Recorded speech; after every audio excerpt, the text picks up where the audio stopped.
आज देश का दुर्भाग्य है, पहले तो क्लासरूम में भी कोई अगर चोरी करता था, किसी की कॉपी करता था, तो वो भी 10 दिन तक अपना मुंह किसी को दिखाता नहीं था। आज जो भ्रष्टाचार के आरोप जिन पे सिद्ध हो चुके हैं, जो जेलों में समय निकाल करके पैरोल पर आए, आज वॉशिंग मशीन से भी बड़ा कंधे पे लेकर के महिमा मंडन कर रहे हैं ऐसे चोरों का सार्वजनिक जीवन में। कहां ले जाना चाहते हो देश को तुम? जो सजा हो चुकी है, मैं ये तो समझता हूं कि आरोप जो है उनके लिए तो आप सोच सकते हैं, लेकिन जो गुनाह सिद्ध हो चुका है, जो सजा काट चुके हैं, जो सजा काट रहे हैं, ऐसे लोगों का महिमा मंडन करते हो आप? कौन सा कल्चर और देश की अभावी पीढ़ी को क्या प्रेरणा देना चाहते हो आप? कौन से रास्ते और ऐसी कौन सी आपकी मजबूरी है?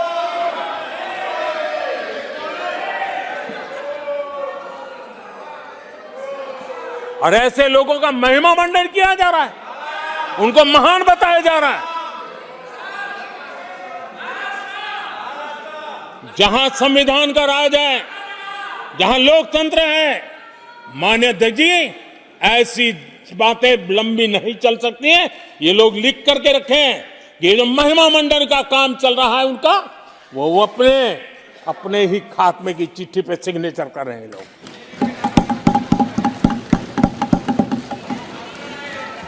आदरणीय अध्यक्ष जी, जांच करना ये एजेंसियों का काम है।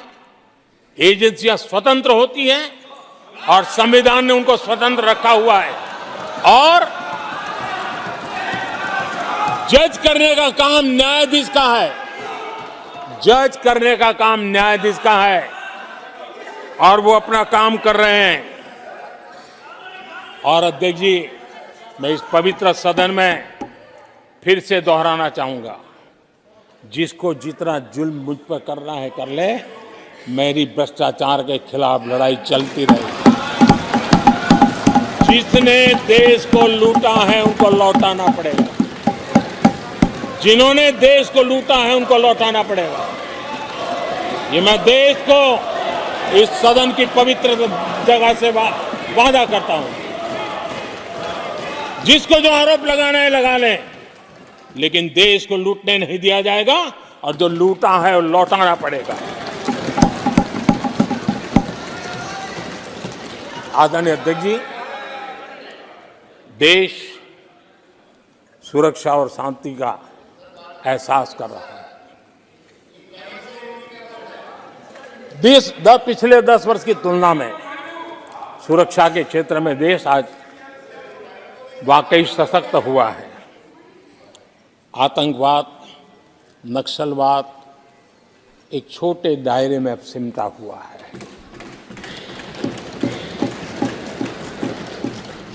लेकिन भारत की जो टेररिज्म के प्रति जीरो टॉलरेंस नीति है, आज पूरे विश्व को भी भारत की इस नीति की तरफ चलने के लिए मजबूर होना पड़ा।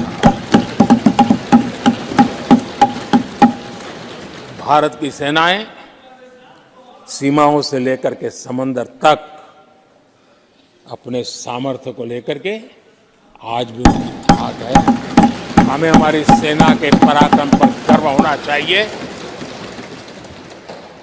हम कितना ही उनके मोरल तोड़ने की कोशिश करें, मुझे मेरी सेना पर भरोसा है। मैंने उनके सामर्थ्य को देखा है।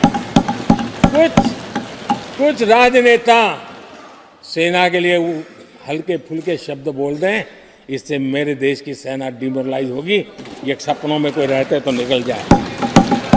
देश के मूड को वो खत्म नहीं कर सकते, और किसी के एजेंट बन करके इस प्रकार की भाषा अगर कहीं से भी उठती है, देश कभी स्वीकार नहीं कर सकता है।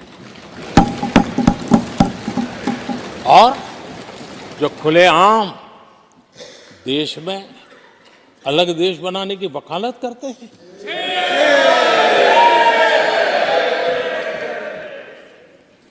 जोड़ने की बातें छोड़ो, तोड़ने की कोशिश करिए। यार आपके अंदर क्या पड़ा हुआ है? क्या इतने टुकड़े करके अभी भी आपके मन को समाधान नहीं हुआ है? देश के इतने टुकड़े कर चुके हो आप, और टुकड़े करना चाहते हो? कब तक करते रहोगे? आदरणीय अध्यक्ष जी, इसी सदन में अगर कश्मीर की बात होती थी तो हमेशा चिंता का स्वर निकलता था, छिटाकशी होती थी, आरोप प्रत्यारोप होते थे। आज जम्मू कश्मीर में अभूतपूर्व विकास की चर्चा हो रही है और गर्व के साथ हो रही है। पर्यटन लगातार बढ़ रहा है, G20 समिट होती है वहां, पूरा विश्व आज उसकी सराहना करता है। आर्टिकल 370 को लेकर के कैसा हुआ बना के रखा था। कश्मीर के लोगों ने जिस प्रकार से उसको गले लगाया है, कश्मीरी जनता ने जिस प्रकार से गले लगाया है, और आखिर के ये समस्या किसकी देन थी? किसने देश के माथे पर मारा था? किसने भारत के संविधान के अंदर इस प्रकार की दरार करके रखी हुई थी? आदरणीय अध्यक्ष जी, अगर नेहरू जी का नाम लेते हैं तो उनको बुरा लगता है, लेकिन कश्मीर को जो समस्याएं झेलनी पड़ी उसके मूल में उनकी ये सोच थी और उसी का परिणाम है देश को भुगतना पड़ा।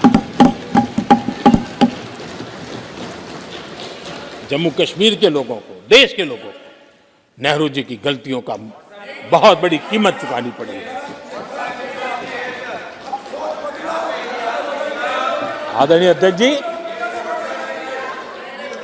वो भले गलतियां करके गए, लेकिन हम मुसीबतें झेल करके भी गलतियों सुधारने के लिए हमारी कोशिश जारी रखें। हम रुकने वाले नहीं हैं। हम देश के लिए काम करने के लिए निकले हुए लोग हैं। हमारे लिए नेशन फर्स्ट है। आदरणीय अध्यक्ष जी, मैं सभी राजनीतिक दलों के नेताओं से आग्रह करूंगा, सभी माननीय सदस्यों से आग्रह करूंगा, भारत के जीवन में एक बहुत बड़ा अवसर आया है। वैश्विक परिवेश में भारत के लिए बड़ा अवसर आया है। एक नए आत्मविश्वास के साथ आगे बढ़ने का अवसर आया है। राजनीति अपनी जगह पे होती है, आरोप प्रत्यारोप अपनी जगह पर होता है, लेकिन देश से बढ़कर कुछ नहीं होता है। और इसलिए आइए मैं निमंत्रण देता हूं आपको, कंधे से कंधा मिलाकर के हम देश के निर्माण के लिए आगे बढ़े।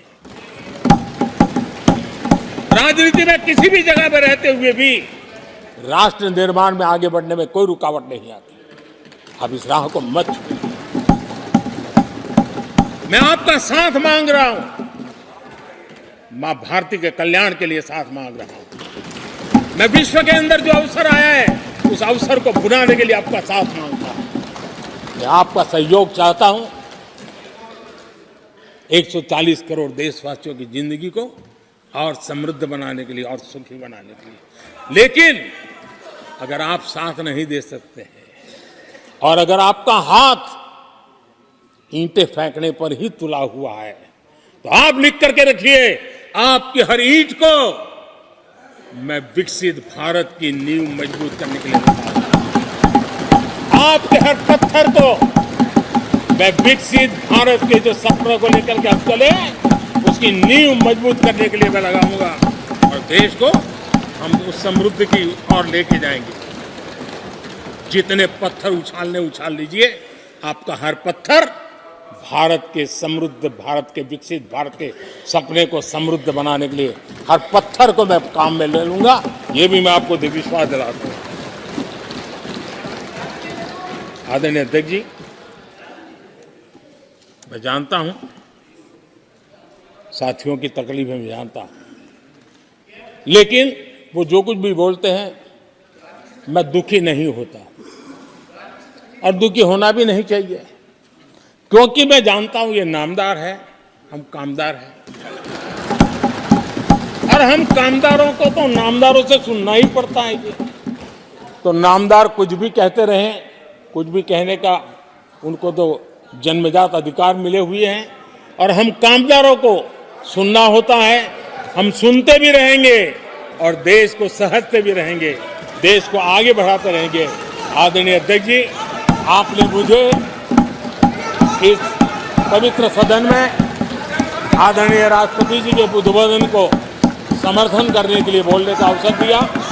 मैं आदरणीय राष्ट्रपति जी के इस उद्बोधन को समर्थन देते हुए धन्यवाद प्रस्ताव पर आभार व्यक्त करते हुए मेरी वाणी को विराम देता हूँ।